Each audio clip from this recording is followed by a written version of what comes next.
Okay, excellent. Welcome, ladies and gentlemen, and anyone else who may be listening. I'm very lucky today to be joined by our first guest from the CIA on my channel. So that's very exciting. Mr. Brad Johnson has many years of experience working for the Central Intelligence Agency as a chief of station at various stations around the world. He runs a YouTube channel and has a website called intelreform.org. I have included his social media links as well, including that website in the description box, as well as his YouTube channel. So people, please go over and subscribe to him and sign up for his emailing list if you are so inclined, and check out his articles and videos. But Mr. Johnson, I just want to thank you so much for chatting with me today. It's a pleasure to be here. I'm looking forward to it. Before we get into geopolitics and current events, can you just give people maybe a spark notes of your background, areas of expertise in the CIA, and then where you were stationed as well, if you could share that? Okay, I can give some general background. I don't talk too much about the specifics of where I worked and things, but as far as just went in and was in for 25 years into the agency. I joined back in the Ronald Reagan days when he was president. So reaching back into history for probably many of your listeners, but that period of time, it had been the CIA had been greatly decimated by the previous president, which going back again into history was Jimmy Carter in those days. And he had what was called a RIF, which is a reduction in force, which most people don't even know can be done. But what he did is went through and fired quite a few people out of the CIA, and he was downsizing other agencies as well. And a bunch of people left to being unhappy with what they saw happen. So that was kind of the first time that the CIA had been really badly damaged because of internal politics here in the United States. And Reagan tried to build it back up because he recognized the importance of having good intelligence out there in the world, so you know what everybody else is up to, which is in many ways blamed for how we got into World War II and all the problems we had there was for lack of good intelligence as to what was coming. So joining the agency back in those days, a lot of it is training, early on. You basically, to join, I was operations. Traditionally, the CIA was divided into science and technology, administrative, analytics, the analysis, and the operations cadre. They were called divisions. And now that has evolved some since then, but from my period, that was what I was involved in, was the operations. Operations was the part that everything else is pretty explanatory. Operations is the part where we ran espionage. So I was, whatever you want to call it, involved in espionage, conducting it, finding people that would be willing to report to the United States on what enemy powers or enemy groups were up to and what they were doing, and reporting it back to the to the powers that be in the United States. It would go to the analytic division, and they would analyze all sources of information that they got, and they would produce the final product that went to the decision makers, the politicians, if you will. So my time was spent overseas, so most of my training was in the things that I joke around. I like to say I was one of the guys that made things go bump in the night, and that's more or less true. It was, espionage isn't in broad daylight. It takes places in odd times and the wee hours, and it can be at any time. But also covert action, those things that where we're trying to carry out policies using one methodology or another overseas someplace, but do it in essentially a covert way, so that our hand isn't necessarily clear behind that. So that was my career. Out of the 25 years, almost 20 of it were overseas. So I was hardcore operations cadre guy, and that doesn't exist so much anymore.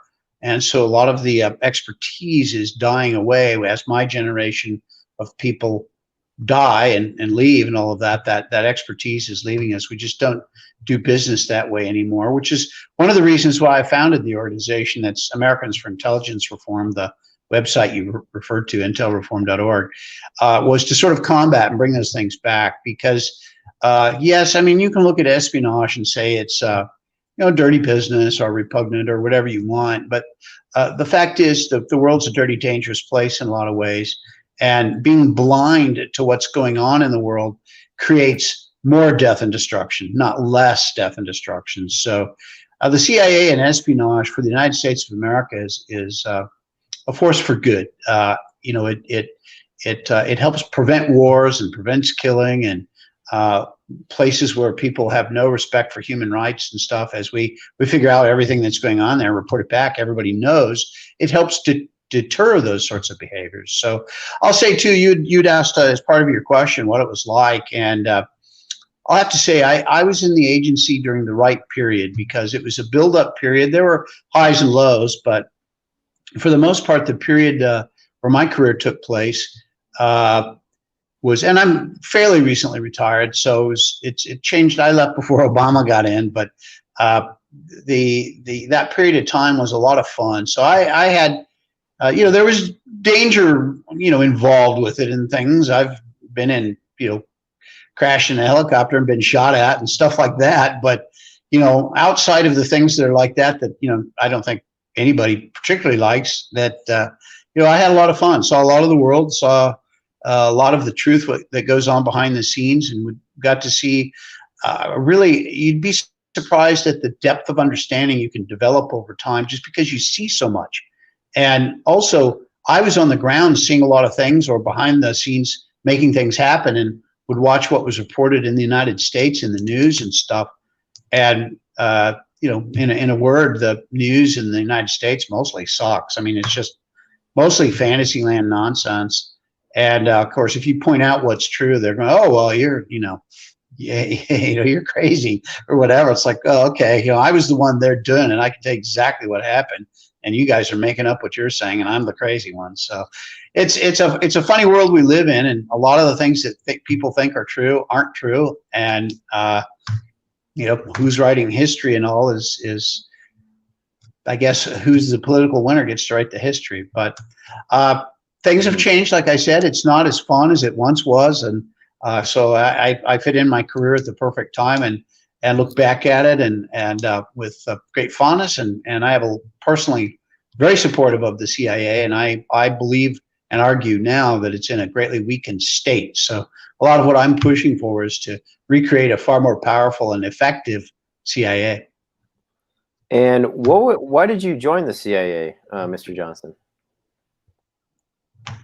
Well, actually, it was kind of a whim, I would say. Believe it or not, I mean, these aren't, it's a very rare background, but I came out of business and banking.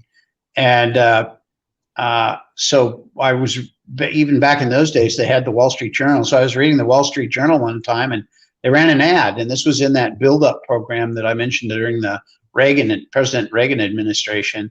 And they ran ads in the Wall Street Journal. I don't think the CIA had ever done that before. So it was a brand new technique. And I saw it and laughed. I thought it was very funny. The CIA advertises in the newspaper. I mean, I thought it was funny at the time. Now it's what they do all the time. So it's sort of normal at this point. But I saw that ad, laughed at it, thought that was very funny that the CIA would advertise in the Wall Street Journal of all places. Threw it away and didn't think a thing of it. But, 3 or 4 days went by and started thinking, well, that might be an interesting career path. Let me take a look at it. And so I tracked that article back down after a couple of weeks and called in and sent in my resume and a letter and got called back and went through the process, which is not fast. It takes, even in those days, it takes about a year.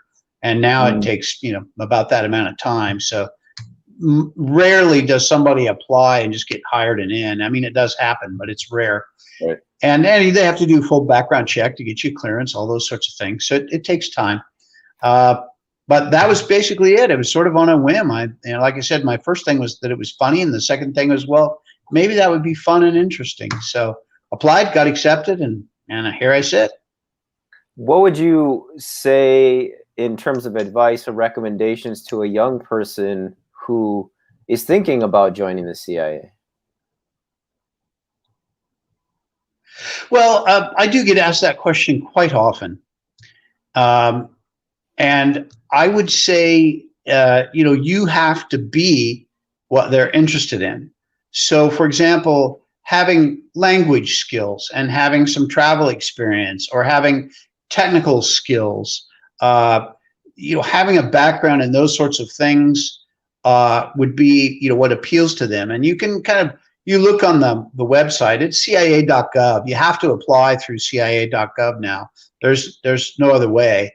And you can see in there that what their priorities are, what they're looking for, and what their interests are, so that you can kind of gauge your background with that. But in general terms, for example, area studies, a degree in a certain area of the world or a certain subject matter, like let's say, nuclear weaponry technology, that sort of thing, plus some language skills, plus some travel experience, and those sorts of things. They'll be interested in your background. Basically, look at it as a checklist.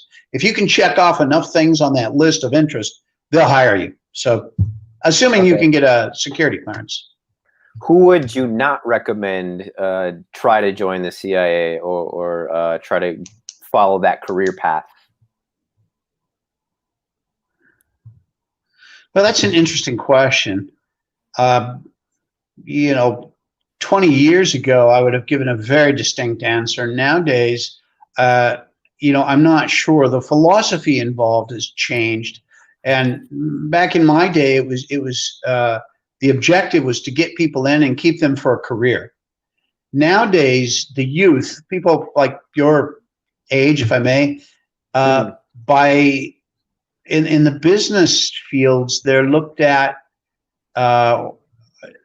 differently. They're looked at as far more volatile and changing, where it's rare now for a young person to pick a career, study that in school, get out of school, go into that job at a company and stay there.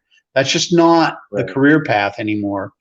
And people want to get out, work someplace for a year or two, work someplace else for a year or two, and jump around between jobs. So that is part of the culture of today, of the youth, and it is a reality that has to be dealt with. So a lot of people go in, get experience for 2 or 3 years, and then move on. Now, in that kind of environment, working at the CIA, no matter what you do, is going to be good onward experience. So I wouldn't necessarily discourage anyone from applying and trying to work a stint in the CIA. I mean, I would say if you're been in a gang and doing gang banging and deal drugs and all that kind of stuff, I would discourage those guys. But for just like normal American person, politics aside, it depends on what your interests are. But I don't think I would discourage anybody as a whole. Okay, excellent. And you talk about intel reform. What do you see is wrong with the CIA today, Mr. Johnson?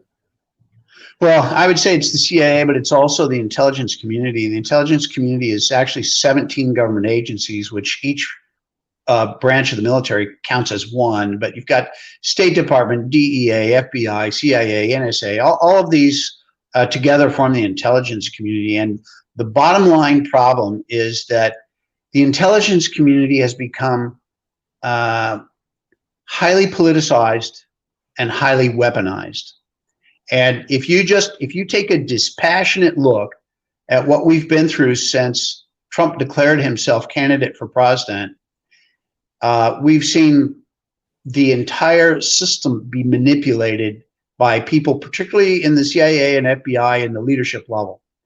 And what they did, for example, the FISA warrant, as soon as that FISA warrant fiasco came out, I read the redacted version of the FISA warrant, and that's the what was used to spy on the Trump campaign and later the Trump presidency.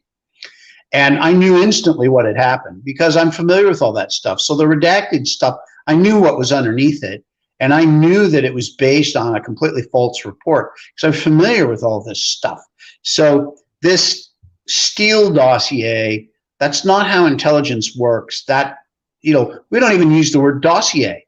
I mean, so everything about it was wrong from the very beginning. So guys like myself, we all knew that the whole thing was BS from the beginning. And it went through the Mueller investigation and has gone through all these iterations. Every bit of that is false. And it's even the premise is false. The premise is basically that the Russians want to manipulate the elections in the United States. Okay, fine. That, that there is some truth to that. But by trying to recruit this guy and the campaign, and by trying to attack the way that the voting machines work or any of that stuff, that's all BS, all from the very beginning. I knew instantly, like I said, I knew it was BS because it's legal. And here's what most people don't realize. It is 100% legal for Russia to interfere in US elections. The way that it's legal is lobbying. Russia lobbies in the United States, paying millions of dollars a month, every month, month after month, year after year. And through that lobbying, they're able to impact elections and policies legally. They do it legally. So why would you go to all the trouble and expense to have this very complicated, convoluted plan to do intelligence things over here that have almost no chance of working when you can just legally lobby and that has a very high chance of working? So, I mean, this whole Russia collusion thing is stupid in every way. But you have to know enough to be able to judge all that. But once you put it in context, like right here, as soon as I say it's perfectly legal for Russia to interfere in US elections by using lobbying, everybody hopefully is looking at that going, holy crap, that's right. Yeah, they can do that. And China lobbies. Just to cut in, Mr. Johnson, Citizens United, is that what makes that illegal? No, the Congress passed lobbying laws, and those lobbying laws allow foreign countries to come in and lobby. So if Russia wants to come in and lobby for, I don't know what let's just pick a hot button subject for Biden, and it doesn't matter what it is, and a hot button subject for Trump. Biden backs this one and Trump backs that one, and they come in and lobby for the one backed by Biden. They're interfering with elections. But that is legal under law passed by Congress, U.S. legislation. Lobbying in the United States by foreign countries is legal. And they impact on U.S. policies and elections every day of the week, 365 days a year through these lobbying efforts. They have guys running around. I mean, I forget what it is, but I think Russia pays $12 million a month for lobbying. Turkey pays something like that. China pays something like that. You start adding this stuff up, foreign countries probably are spending, I've never added it up, but they're probably spending $200 million a month in the United States for lobbying. And, it would be stunningly naive to think that doesn't have impact on elections and policies and all those things in the United States. So again, like I say, this whole thing, this whole FISA fiasco was trash from the very beginning. All the people like myself who have the background and experience to look at all these aspects of it, everybody knew. But yet you had the intelligence community creating it and backing it all along. Now they're disgraced. They've all been fired. They've already had one indictment. These guys are all going to indictment. Most of these guys like Jim Comey and the rest are probably all going to end up in jail because what they did was so clear. Well, actually, this is on the RARE website.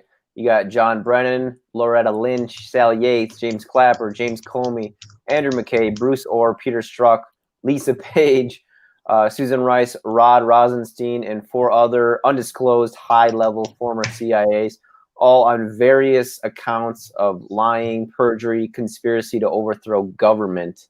And these are the people principally you're talking about.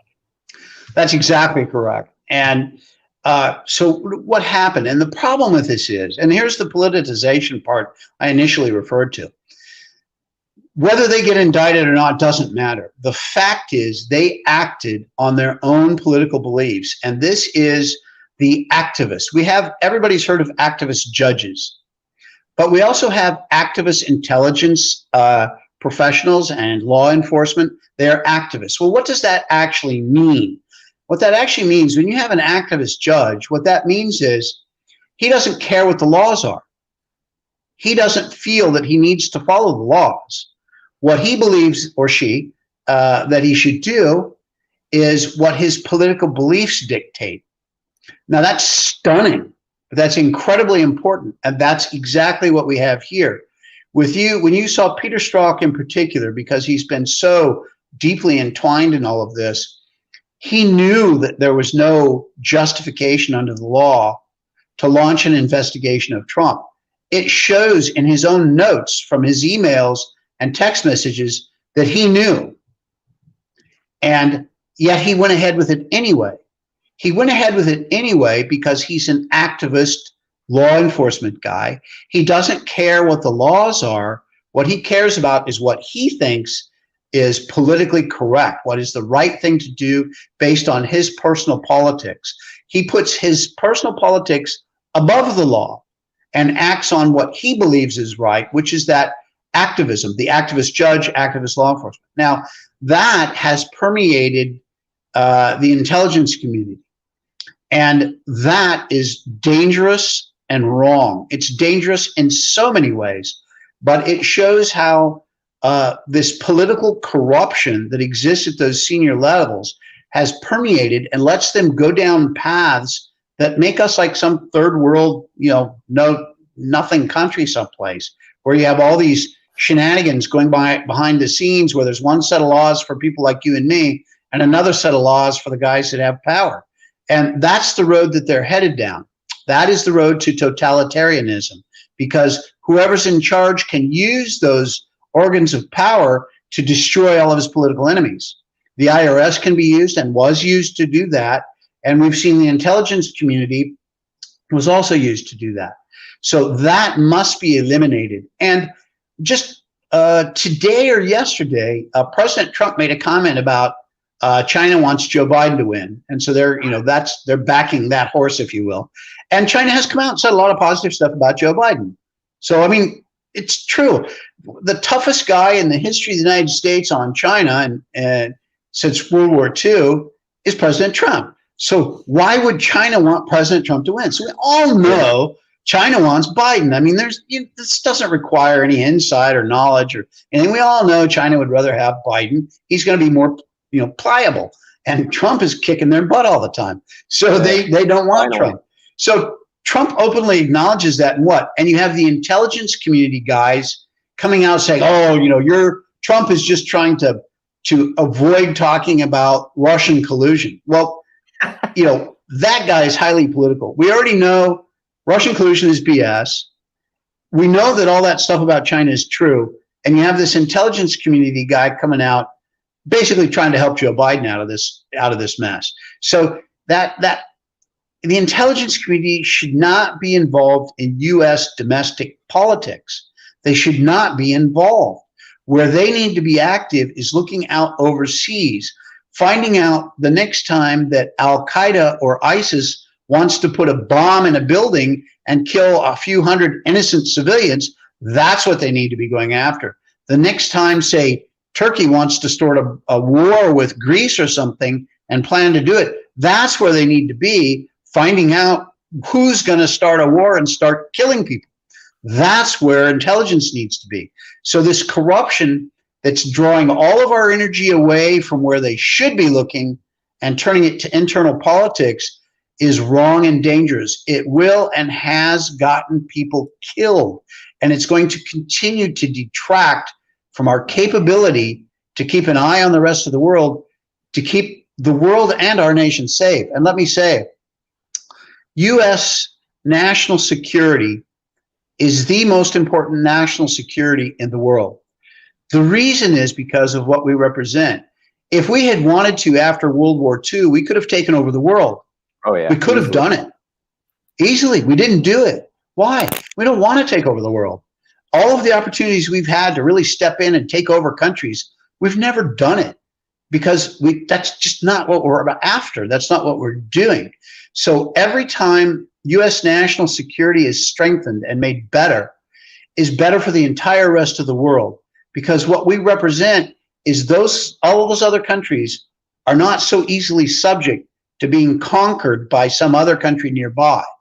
And there's case after case after case. We can talk about Iraq under Saddam Hussein trying to conquer Kuwait and all of that, and we stepped in and stopped it. We didn't keep Kuwait.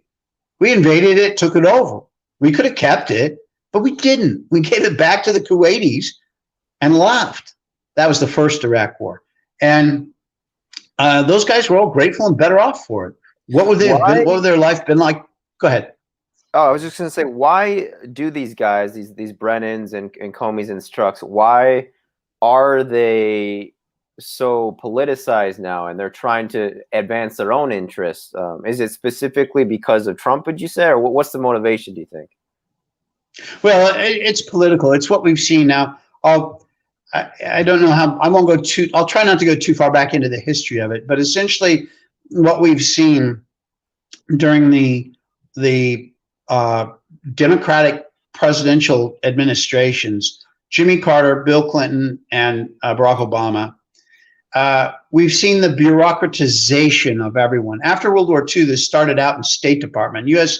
Department of State is very, very, very liberal left-wing organization. And the problem with leftist philosophy is the way they judge situations. And if you look at all of those administrations, for example, who do they pick to be, say, in charge of economic issues?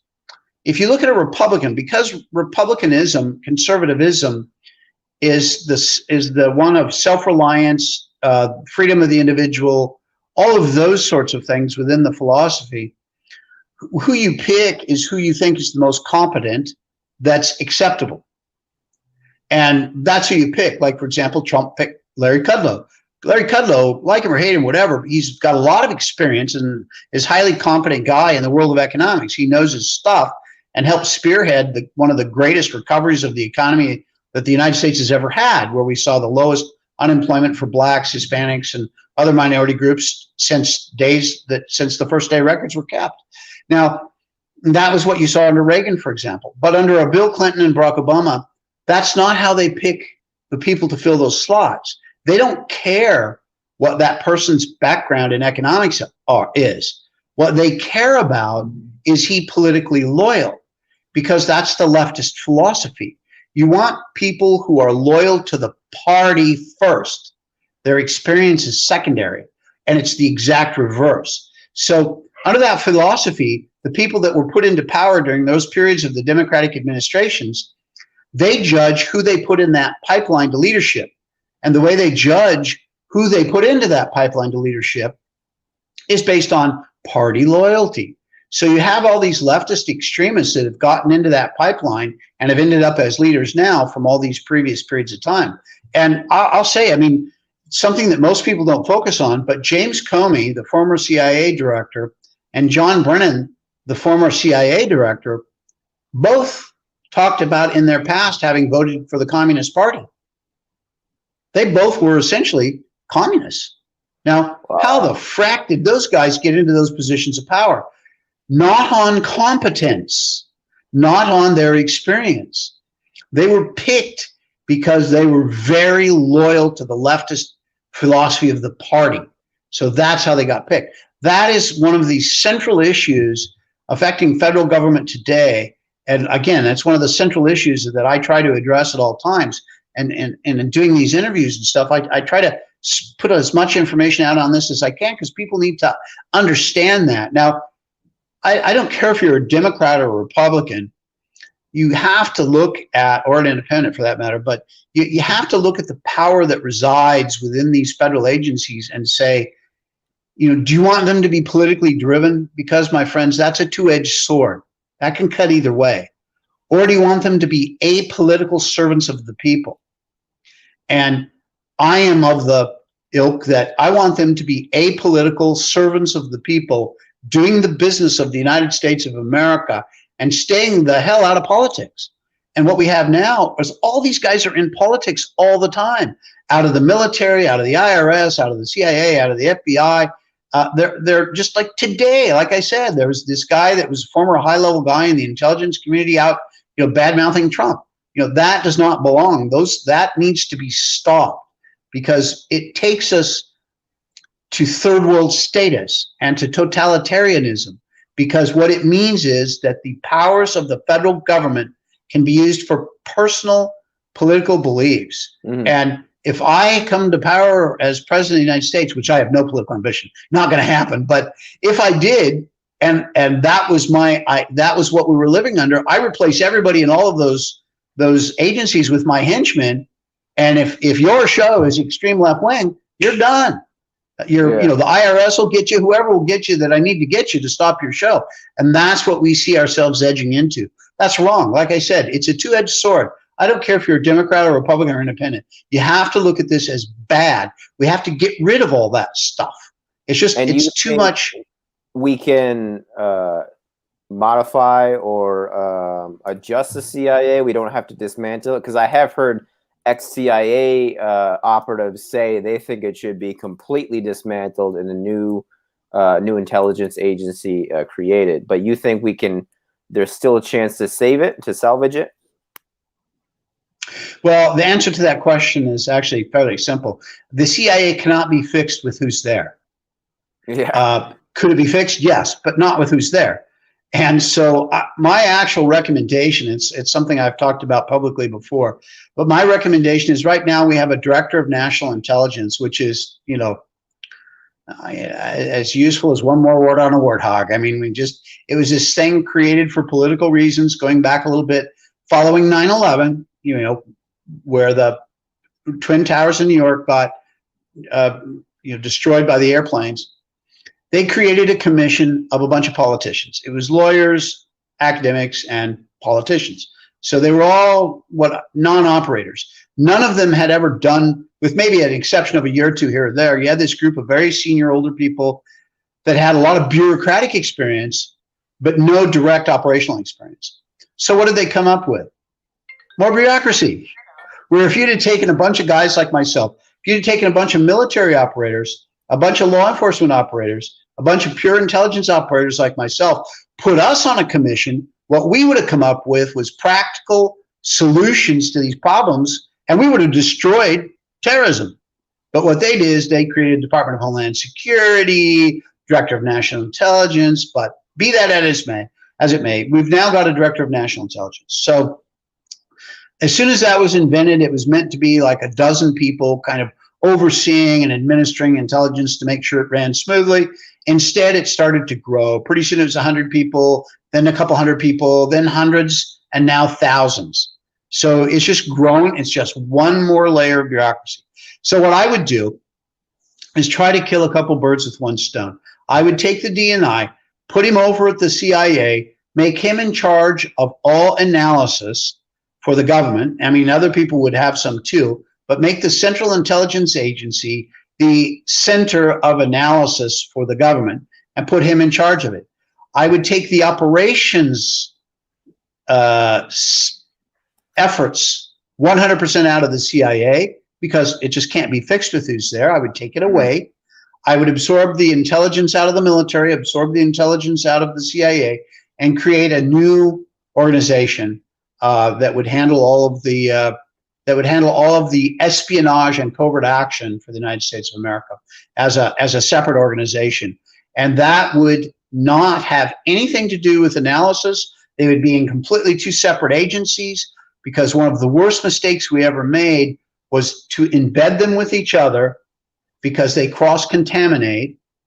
And what you want is complete separation of all your operations, so nobody knows who those spies are that we have around the world, and we keep them safe. But their information gets over to the analysts so they can use it to figure out what's going on in the world and pass it up to policymakers, to the politicians. And I will say, since that went away, one of the things that has happened is year after year after year after year, we see all the agents that working for the CIA get killed. There's always some excuse, oh, it's communications problems, blah, blah, blah, blah, blah. They all die. Well, what the frack good is that? I mean, that's stupid. None of that stuff would have happened during my days on our watch. It just wouldn't have happened because you don't have analysts calling up people who report to us overseas. You don't have those separate communications. You don't have people running operations that are analysts. And it's very important to understand that operations discipline requires a lot of experience and time to develop. It's not easy to run espionage, but now it's treated as like, well, anybody can do it. And so, what happens? Like I said, just look at the last 10 years, and what did we have? I think there were 19 Chinese spies supposedly working for the CIA, which everyone says is true. They were pulled out of their office, taken out the front door, and shot on the front sidewalk, executed for spying for the CIA. And another 5 or 6 were arrested, tortured, and later killed. Well, so 20 some odd people were wrapped up in a single day, or it was a short period of time. And it was because of the communications program that was no good. And they were all using the same communications program. I mean, just stuff that would have never, ever, ever happened before. So this whole thing is a mess. It's not working well. As I said, it gets people killed and killed all the time. And there are a lot of other stories like that. I'll mention one more. There was a bombing in Khost, and it was on the Iraqi, the Afghanistan border. And it was where they were looking for Osama bin Laden back in the days before Osama bin Laden got killed. And what happened is they had this source that was going to come in and tell us where Osama bin Laden was. So they greeted him in 2 semicircles with like the main group of people in the front and then another line of people behind them. And that guy walked into the middle of it and went boom and blew himself up and killed, 6 or 7 people and wounded another 6 or 7 more. Well, that person who was in charge there, it was a base, it was Khost base, was an analyst. She was the chief of base, which is an operations position. Yeah, the female station chief who I heard someone say she kind of got appointed without much training, and it was kind of a political diversity hire. Would you agree with that? Yes. Yeah, I mean, that's it. So, I mean, no fault of hers, and I don't blame her, and she gave her life for her country. But that's management's fault. That girl and those people are dead because management decided that having operations people in operations slot is no longer important. I mean, stunning stupidity. I mean, it is a separate discipline. It's, the comparison I like to use, the metaphor, if you will, is a brain surgeon. Brain surgeons now, case officers are not as smart as brain surgeons, but it's still a highly specialized discipline. And you don't want to go to a dentist who extracts teeth and get brain surgery, right? Because that's not their discipline. They don't have that training experience. It's the same thing to put analysts in ops positions. Any operator, no matter how junior, because of the training you get and the experience you get, you don't meet this guy with 14 or 15 people standing around him in a circle because you don't know who precisely he is. And he could just as easily be a guy who's going to blow himself up, which is what happened. And so you would have him searched before he even comes in there. But there was nobody there with that operational experience. Not one CIA trained operations officer was involved. Not one. They were in the slots, but that wasn't their background. Okay. Again, this is the type of decision. This is how decisions are made today that gets people killed. Mm-hmm. And before we move management. on, Mr. Johnson, so a guy like Brennan, for example, what's his loyalty? Who is he loyal to? Is he only loyal to John Brennan? Well, no. I mean, I think in that sense, he's loyal to the party. I think he's loyal to Barack Obama. I think, just watching him, he's on MSNBC and NPR and things like that. And I would say he's got some pretty wild sort of delusional ego kind of things going on in his head. But I've never met him in person. I've been where he's been at certain events and have listened to him speak and things like that. So he's one of those people that I look at, and this is very common. Most people analyze him about the same, is that how did that guy ever get in the position of being in charge of the CIA? He was so clearly over his head and just not competent to be able to work at that level. But the reason he did was because he was an apparatchik. He was part of the party. He was a staffer on the Hill and knew Barack Obama. And so he was a party loyalist in the party. And that's, again, it's that selection process. He was not picked to be CIA director because he was competent. He was picked because he was loyal to the party. And he had a little bit of background in the CIA. So it was perfect for them because the emphasis is loyalty, not competence. And then as far as this pandemic and lockdown, Mr. Johnson, what are your thoughts on this whole COVID pandemic and lockdown situation we find ourselves in? Well, interesting too. I mean, I don't think anyone believes that there's not politics involved with this. So I have a lot of questions about just all of that. I don't think I have all the clear answers to all of it, because you have so many factions pulling in so many directions. It's not just two sides pushing. It's a whole bunch of factions pushing in a whole bunch of directions. So a couple of things that really worry me that we've seen. First of all, we all can agree on certain basic things. China has lied to us all the way along. We all know that. This was apparent in China in December that it was a problem. They had already been infected. They already knew it was coming, yet they said nothing. So it was surprised on the world. Now, why? My personal theory is because the Chinese New Year is the biggest holiday in China, and they make billions of dollars in income from travelers coming to China for Chinese New Year. Well, COVID hit just before that. They didn't want to turn off and shut down Chinese New Year because they need the hard currency. So they went ahead and went through it and allowed the new year to go. And after that, in January is where you started to see news come out about this. So my theory is that that's why they let this go so long, was because of the money. Kind of a cold decision to make, right? Because a lot of people have died around the world for this. I actually haven't heard that theory yet, Mr. Johnson. So that I think that does make some sense, though, for sure. Yeah. Yeah. And of course, what that did is people come from all over the world to China, Chinese New Year, then they all go home. And suddenly one day we woke up and COVID was all around the world. You know, makes you go, And, you know, it's one of those things. Usually it's power or money that makes the world go round. Sometimes it's sex, but it's almost always power and money. And so in this case, I think it was the money. And so China just has never told us the truth on any of this. They're manipulating all the time. I follow their propaganda and the stuff they put out. So I watch their little propaganda videos about how they're trying to save the world and this was some accident. So we don't know. There's a lot of information out there about this virus that does not suggest it naturally occurred. We know, for example, absolute facts, that China over the last 10 years has had their both military and civilian intelligence agencies working on virus issues.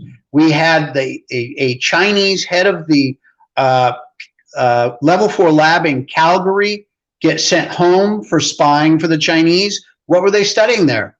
Coronavirus. We've had several labs here in the United States have the same problems. They got arrested and caught. Some of these people are in jail today for stealing vials of samples of what? Viruses. So this is over a 10-year period. So 100% we know their intelligence agencies were working on viruses for a very long time. Where do they all go back to? Wuhan, their level 4 lab in Wuhan, the origin of this virus. So let me just, in case there's any doubts on anybody's mind, ladies and gentlemen, boys and girls, Chinese intelligence and Chinese military intelligence do not work on cures for a virus. They work on bioweapons. They work on weapons system. They steal technology. They do not work on cures for a virus. So why were these guys stealing all that stuff? Why does it all lead back to Wuhan? And then why did this originate in Wuhan? Now, is that proof that they built this virus on purpose? Or at least we're in the midst of working on it on purpose and it escaped? Or was it released on purpose? I mean, I'm not arguing that this is proof, but I would say to ignore the evidence, knowing that Chinese intelligence was working on viruses, all that going back to Wuhan, and then this escaping from Wuhan, to ignore that is idiocy, because clearly that means something, and nobody's looking at how to figure out what that means. Another part of that, we've seen our institutes and universities come out and say all this stuff about this virus being man-made, created, virus of anything. That's all, wild speculation. There's no proof. There's no evidence. All of those places, as it turns out, were getting money from China. They had people on their board members bringing in millions of dollars worth of grants. And those are the people that are under the influence of China that are the ones arguing that there's no evidence that this is a man-made virus. The independent people are those voices that you hear out there saying, well, wait a minute, I don't know for 100% for sure, but this is weird, this is weird, this is weird. That is an indicator that this was a manufactured virus, not a natural occurring virus. It needs more study. So you look at those two things and go, and by the way, the FBI, if there's any doubts, we just saw the head of the chemistry department at Harvard, I believe it was, Harvard, I think, who's in jail now, I think. He was arrested and indicted for spying for the Chinese. And we've seen about 24 people, Chinese, working for the Chinese. Yes. And they've been kicked out of both the institutes and the universities for working for the Chinese. And that's the source of the people that are telling us this is not man-made. It's natural. Well, again, I don't look at this and say, okay, that's proof this is man-made, but it's evidence. It's something to ignore. It would be, again, stupid. But yet, nobody talks about this openly. Now, this virus stuff is hard science, and people can figure it out. But we need to look at it rationally and openly, put it all on the table, and figure it out, and get the politics the hell out of this, so we can all learn the truth. Was this manufactured by China? I don't know. I don't think anybody here is 100% for sure, but there's some good indicators that it was. There's some indicators that it wasn't too. So all that has to really be looked at and figured out, but yet that's not what's happening. So, I look at all this and just all I see is level of politics after level of politics. I see I'm being lied to by a lot of people, and I don't like any of it, but, what's the way out? I'm not sure. And it's very convenient for the Democratic Party to have the economy be destroyed and to have to all wear masks and to restrict. And if you look at the map of the states where Democratic governors are in charge, the economies are worse and the controls over the people are far more stringent.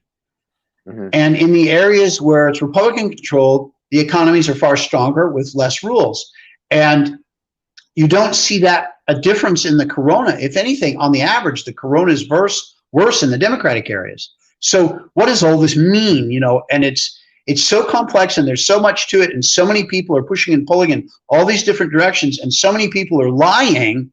I don't know, but it pisses me off. I'll put it that way. The whole thing pisses me off. I know I'm being lied to. It's just like, how do I figure out what exactly is true? And who do you trust on this? I mean, I don't trust any of those a-holes, not a one of them. And certainly not Bill Gates. Yeah. Let's pivot, Mr. Johnson. I wanted it because I saw you post at least one video about Mr. Jeffrey Epstein, the infamous and Ghislaine Maxwell. I wanted to know your thoughts on the Epstein saga. Well, I'm definitely a kind of a law and order sort of guy. So any form of pedophilia is, I'm going to, you can predict where I'm going to fall on the issue. I'm not going to like that sort of thing. I think that's wrong. And Epstein got away with a lot of stuff for a long time. He was involved with a lot of politicians and important people. I find his death very suspicious. Again, I don't know. There's mixed information coming out of all of this. I find it very unlikely that a guy like that would commit suicide. I find his supposed suicide, again, very suspicious. I don't know. But he did bad. He did illegal activities, and he was using it, I think, to make money. And I think what he did was he would ingratiate himself with people in power, including Bill Clinton. Bill Clinton had a lot of trips on the Lolita Express, the airplane, and to his private island.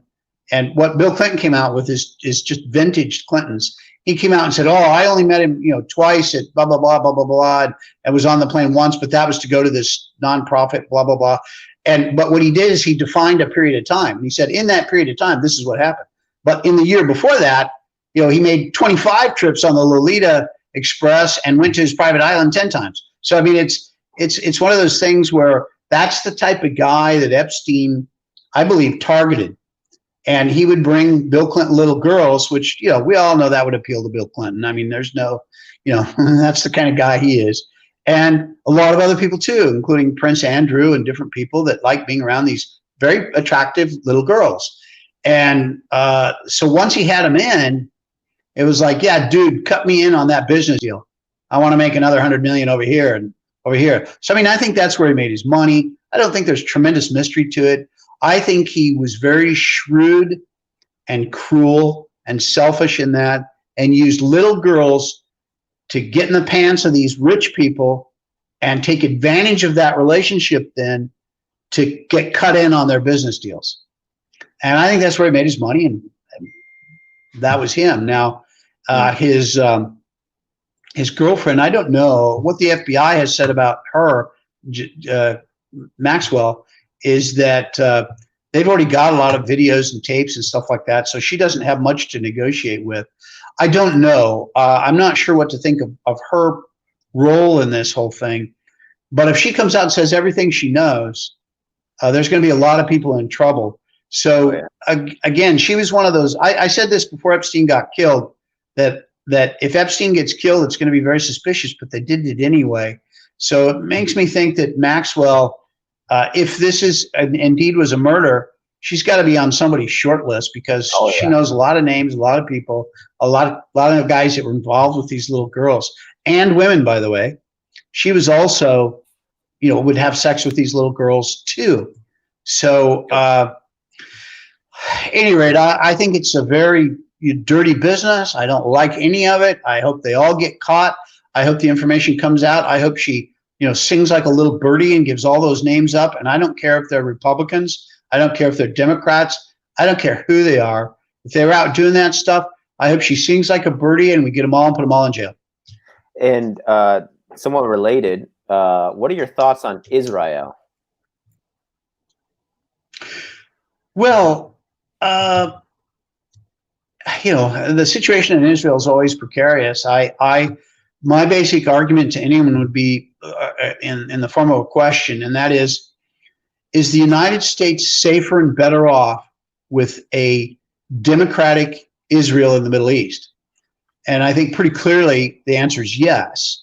And it just makes the world that little bit more stable. So I'm very pro-Israel. I want Israel to continue to exist. I don't believe they should be destroyed, which is what a lot of the world argues. I was very happy to see President Trump bite the bullet and move the embassy to Jerusalem. I thought that was actually kind of the right move. It's, this vote to do it, but then never enact it, sort of halfway crap. Either do it or don't do it. And we voted to do it, so just go ahead then and do it. And we've seen some great progress kind of as a result of some of this backing and this sort of new way of viewing Israel. And for example, this peace treaty that just got approved between United Arab Emirates, UAE, and Israel, I think that's a wonderful step forward.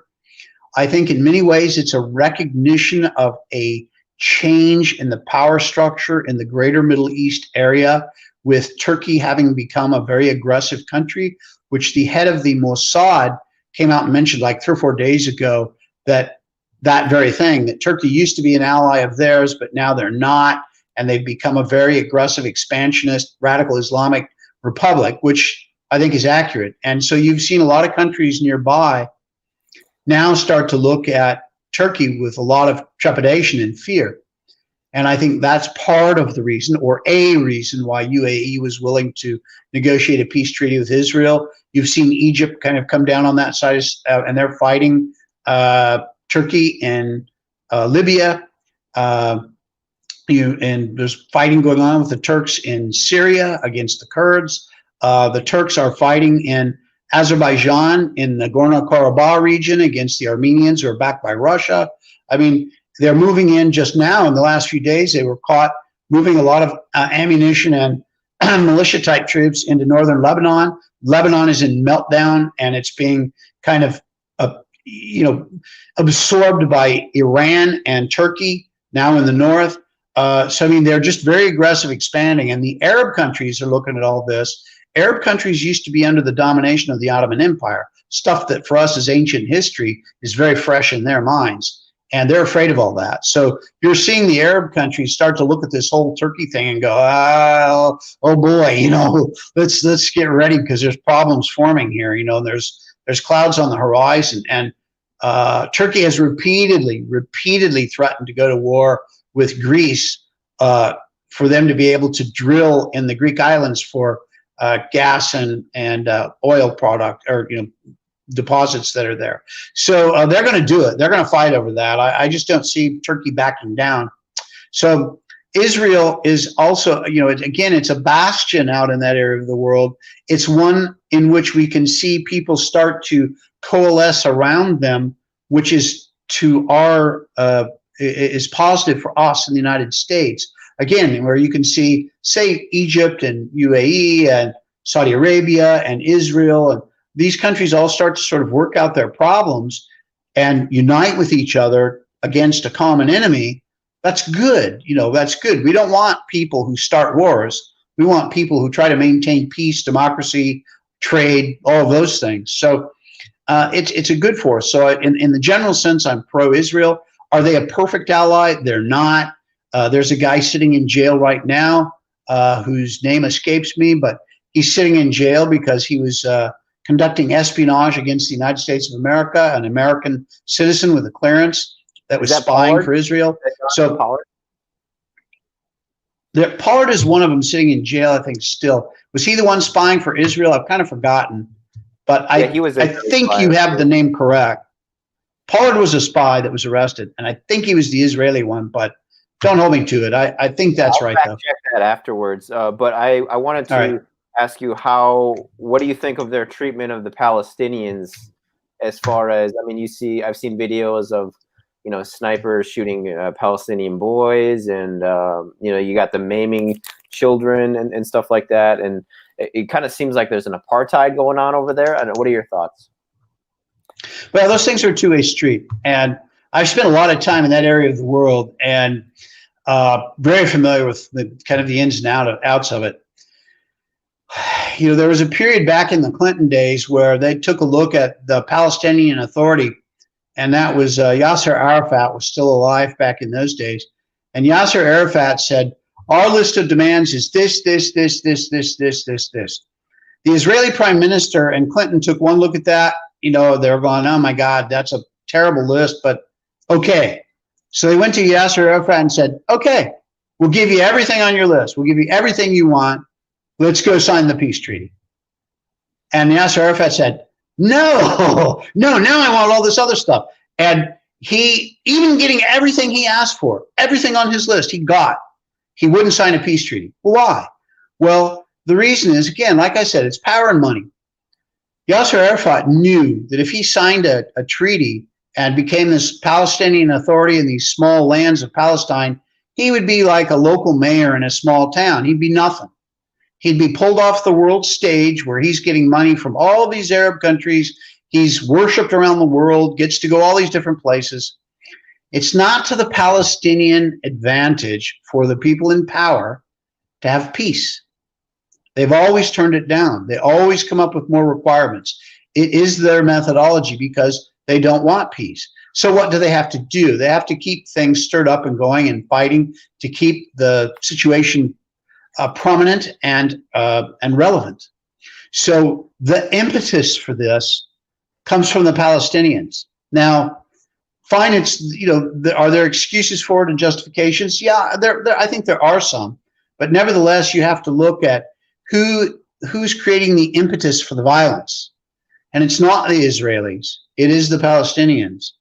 And they also blast rockets down on schools and hospitals or whatever. A lot of innocent Israeli Jews also get killed by the Palestinian attack. So it's a two-way street where one of the people in there is the instigator of the vast majority of the violence, and they have no interest in peace.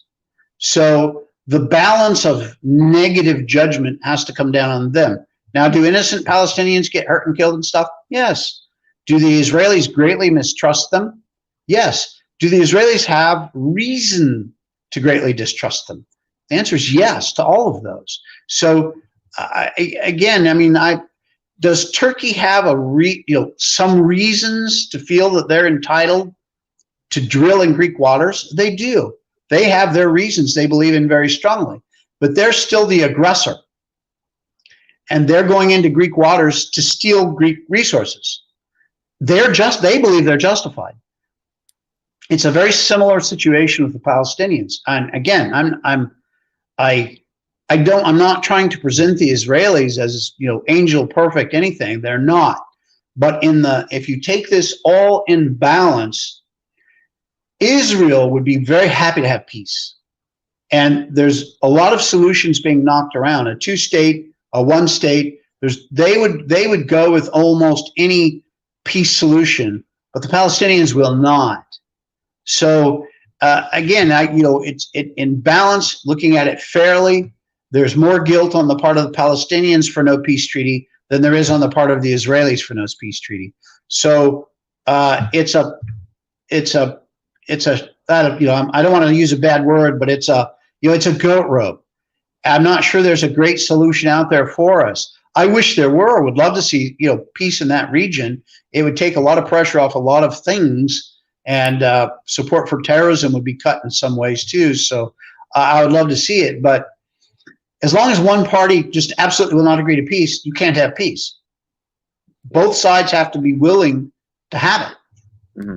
Before we sign off here, Mr. Johnson, I wanted to ask you about law enforcement.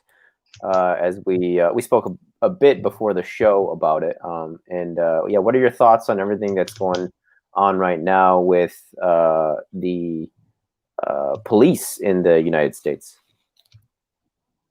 I think this is an absolute travesty. Now, as I mentioned to you, look, basically I'm a law and order kind of guy, because if the judicial system and law enforcement work in a country, that country can function and live. I've lived in countries where law enforcement and the judicial system was basically whoever had either the most guns or the most money could buy off law enforcement, could buy off the judges, and would prevail.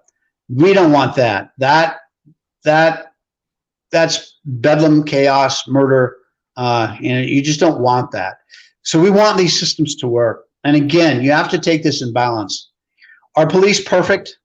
No. Do certain police do really dumb things, like just the optics of that knee on the throat of Mr. Floyd? Oh God, what a dumbass cop that was. I mean, I'm sorry. He deserves his day in court. He should have his chance to prove his case or not. There are some information out there that Mr. Floyd was badly messed up and on drugs and was going to die anyway. I don't know. That's what courts are for. Let him go through it. But that knee on the throat thing and him saying, help, I can't breathe, and all that sort of stuff. Oh my God. Are cops like that? No, that was one guy. If you compare law enforcement as a whole, compared to the U.S. population as a whole, you have fewer criminals within law enforcement than you do within the population as a whole, as a percentage. So by and large, law enforcement are good guys trying to do the right thing, doing a good job. Now, they have some things I don't like. And you had a video up of some guy sitting in his car that got his window broken and pulled out of his car and things like that. And I think one of the pieces that you had done, now that, again, it isn't a good optic, but what did you have that guy doing? What you had that guy doing was defying the police. Now, he was doing it in kind of a polite way and non-confrontational, and wasn't yelling. He was calm and all that. But it doesn't change the fact that he was defying the orders of the policeman. When the policeman, has you for whatever reason, you have to comply.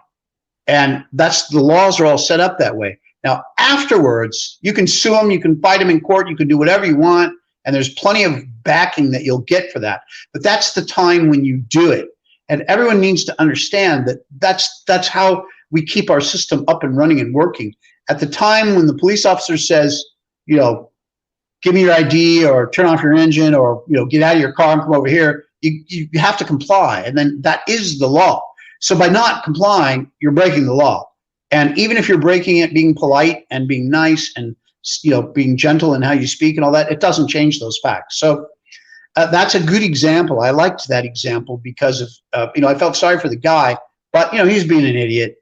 I would say a very immature reaction to the situation. He should have just got out of his car and just faced the music for whatever it was and made the best out of it. And if he had a case against the cops, it's afterwards. Now, a lot of these cops, and what's happening, and some of the statistics that you see, there are more policemen, law enforcement, being assassinated today than there are cops shooting unarmed black men in the United States today.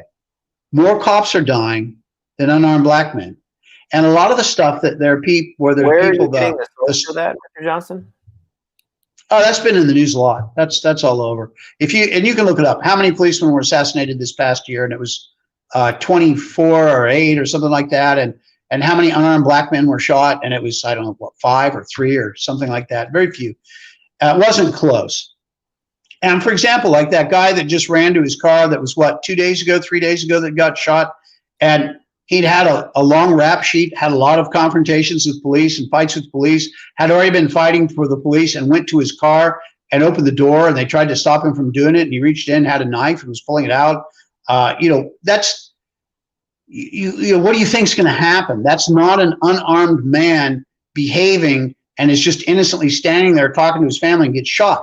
That's not what happens. And these things like the hands up, don't shoot, that case, that guy broke the skull of the policeman in the car and was wrestling to get his gun.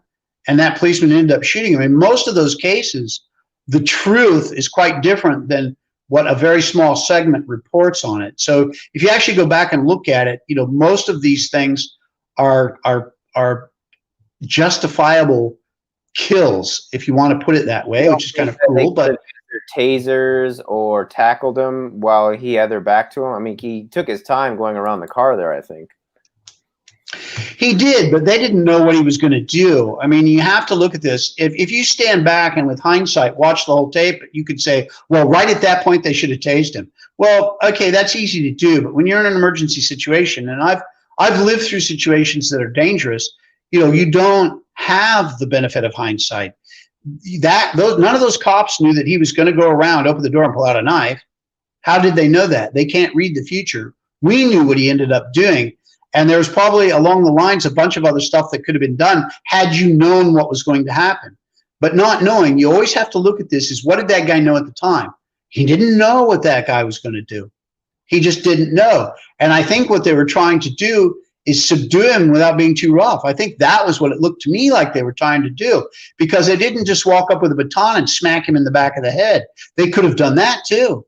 In hindsight, maybe that would have been the better thing. Just walk up and, knock him down, or in the back of the legs and knock him down. But that's so judged as police brutality now. But that guy would have been alive if they had done that versus what happened. That these policemen were being really careful, and they were trying not to jostle him. They were trying to get him to submit verbally. Turn around, give us your hands. You're under arrest. Stop. And he did not, and went for the knife. Well, I understand how that ruffles feathers, and people look at this as something bad by the police, but it is not. Those police were following their training. As soon as somebody reaches for a deadly weapon, and let me say, this is shown in all statistics everywhere. If you're within 7 feet of somebody, a knife is more deadly than a gun. And this is in training all over the world. The CIA gets it, the military gets it, all law enforcement get it. If you're within close range, a knife is more deadly, because you can stab a guy 5 times while the other guy's still trying to draw his gun to fire. And it is a fact. And trained to everybody. So that guy with a knife a foot away from the law enforcement guy was very dangerous. And you don't know who else he would stab and kill. Who else could he get to? So whenever it gets to the point that the guy you're trying to arrest and subdue gets lethal force in his hands, you have to stop him. And even tasers can be lethal. If I was standing over somebody, or a law enforcement guy was standing over somebody and just tased him over and over and over, you can kill somebody that way. So it can be used as a deadly weapon. And I mentioned the other guy that was apparently stoned or drunk or whatever and fell asleep in the drive-through lane of the Wendy's, and the Wendy's called the cops on him, and he got out and started fighting the cops, and he stole a taser and tried to shoot the cop with the taser, and the cop returned fire and shot him. I think, I don't remember if that guy lived or died. Forgive me. It's a case that took place a few months ago. But that's it. That's if the guy that they're trying to arrest gets deadly force in his hand, that's where the line is drawn for the cops to draw their weapon and drop him. And in all of these cases, that's what's happened. If you do not put yourself in the position where you have deadly force available to you, they're not going to shoot you. If you do, they will shoot you. So you can't look at any of those cases and say the guy who died was completely innocent. You have to look at it and say the preponderance of reason why that guy is dead is on his own shoulders. Don't draw a knife on a cop. One last question on police. If he had kept doing what he's. Oh yeah. What's that? I was going to say, just the last question on police. What do you think of qualified immunity for police? Do you think that is something that should be removed, or do you think that's fine by you as it stands today? Well, problems with terms like that is they're manipulated and used a lot of different ways. I would just define it this way. If the policeman follows his training and follows his procedures and does properly what he was trained to do, then at least that officer, you have to look at where the burden of responsibility falls. And you remember the case in Coast that I talked about. Okay, that girl that was there that got everybody blown up, she was the one that got them blown up, but it wasn't her fault because she wasn't prepared for that type of position. It was management's fault. I would make a similar argument for law enforcement. If they did what they were trained to do, follow the procedures as they were trained to do, and did everything right, but that man dies and it was wrong, they did something wrong as a result, whose fault is that? That's not their fault. That's management's fault because they taught them wrong then. Now, nobody teaches knee on the throat, but that guy did knee on the throat. He did it wrong. Some of those other cops are saying, hey, let's set him up and stuff.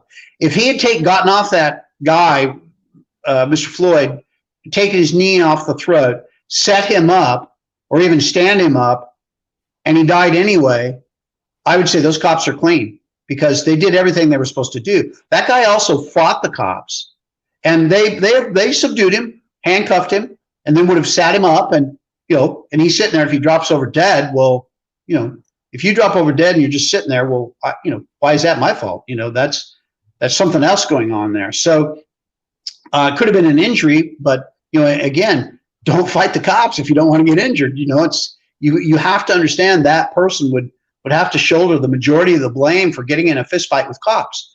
And what do you think is going to happen? You're going to get, you're going to be subdued. So, that's the thing. If the policemen are doing what they're supposed to do, if they're doing what they're trained to do, and the result is considered negative, that's not those police officers' fault. That's the management fault. They need to train the procedures, change the procedures, and retrain the cops to do the things properly. So is that a qualified immunity? I mean, yes, it is. And they're hiding, in that sense, behind their training. But that's political. We elect those people that make a lot of those decisions. So if that guy in management, if that police chief and mayor are making the wrong decisions and they're training the cops in a way that gets innocent people killed, well, that's their fault. I mean, the cop is doing what he's trained to do. So I think under circumstances like that, it is not correct in any way, legally, morally, or whatever, to blame the law enforcement officer. And in most of these cases, like I said, those law enforcement officers are following those procedures, which is, as I mentioned, the bad guy gets a lethal weapon in his hand. You have to stop the situation because a lot of cases that can escalate, and you want to avoid innocent people getting killed both ways. And how many times have we seen in drive-by shootings and guys firing guns in different ways for different reasons, innocent people getting killed? And those sorts of cases happen all the time too. So the police, by and large, are saving lives and making us as safe as we can be. So it's a tough job. And there needs to be recognition of just how difficult that is, and some leeway in the law if they're doing their job properly to not be not be unfairly charged. Do you have any final asks of the audience, Mr. Johnson? I know you got your website, intelreform.org. You got your YouTube channel, and we both have about similar size audiences. Mr. Johnson, I really enjoyed this talk today. I learned a lot, and I'd love to do it again if you'd be up for it. Help you grow your channel, and likewise, maybe have a mutually beneficial YouTube chat going on. But yeah, any final requests or asks of the audience to check out your website or other things, articles, etc.? No, I would appreciate if everyone has the opportunity to go to YouTube. I'm on Facebook and Twitter, and by the way, I'm throttled on Twitter for whatever it's worth. And I do have some of my stuff gets censored by YouTube and things like that. So I do get targeted those ways, which I would say to everyone listening, I mean, if you may not like my opinion, you may not like the way I say it, but I think I present a rational argument for why I say what I say. So on that basis, if anyone disagrees, that's great. If it's just call me names, which that happens sometimes too, I don't really care. I've been called worse, so it's fine. But I would say everyone, please feel free to go look on any of social media. I'm usually everywhere, but certainly the website is probably the main repository of information. And feel free to follow. We do put out little kind of newsletter things to people. So appreciate any interest. And I suspect that your audience is younger than my audience, as I said. So to have some younger people come in and take a look would be kind of nice. I appreciate the give and take in comments and the feedback on YouTube. And some of these discussions are really lively. So I enjoy the give and take, and am willing to listen to the opposite perspective of people to lay out their arguments. So I'm glad to hear it. So anyone can feel free to go check it out at intelreform.org. Awesome. Will do. Thank you, Mr. Johnson. And as I stated at the beginning of our chat, all of Mr. Johnson's links are in the description box below of this video, so people can check out all of his socials, channels, etc. Want to thank everybody for tuning in. Stay frosty, folks. Cheers to all our patriots worldwide, not just Americans, but Canadians, Australians, our British folk, and anyone else who may be listening as well. Cheers, and until next time, folks.